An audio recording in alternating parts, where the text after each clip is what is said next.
We're ready to add the branch onto our value shaded sky. So to begin, we're going to start in pencil, and I'm going to find that example that I made.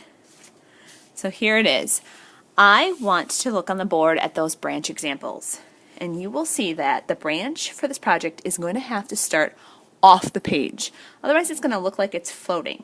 So I'm going to start it with a line, and it does not have to be straight, and that line should definitely touch through part of the moon.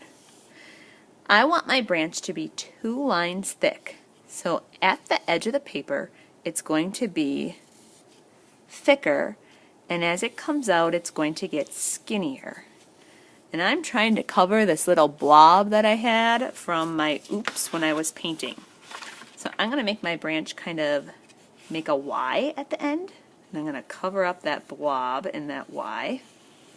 Your branch can just come straight out if you'd like.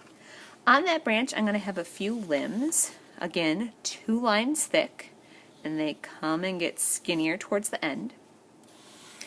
The more branches you make, the more realistic the tree will look. And those branches can have branches. And again, there's that Y shape that we've learned about maybe in 2nd grade, 3rd grade. There's a Y. Those branches can even have branches if you'd like. And again, mostly they go into Ys.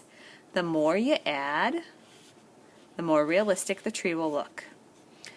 Extra things that you can choose to add, but you don't have to. An owl, or maybe even some bats flying in the sky. So if you want to add those things, an owl should definitely be sitting on a branch.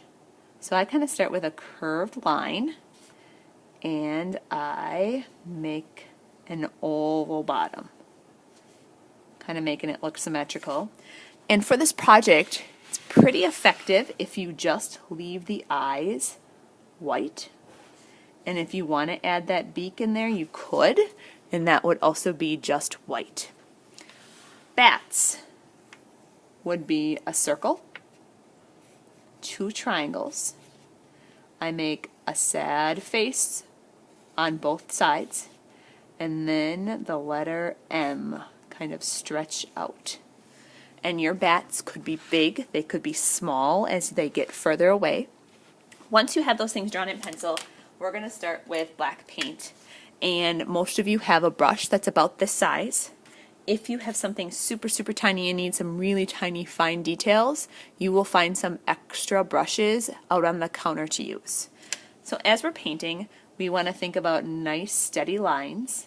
So we don't want to be all choppy and bumpy. You want to have a smooth line. And you want to use paint to fill that in. If your paint's getting kind of ucky looking, that just means you need more.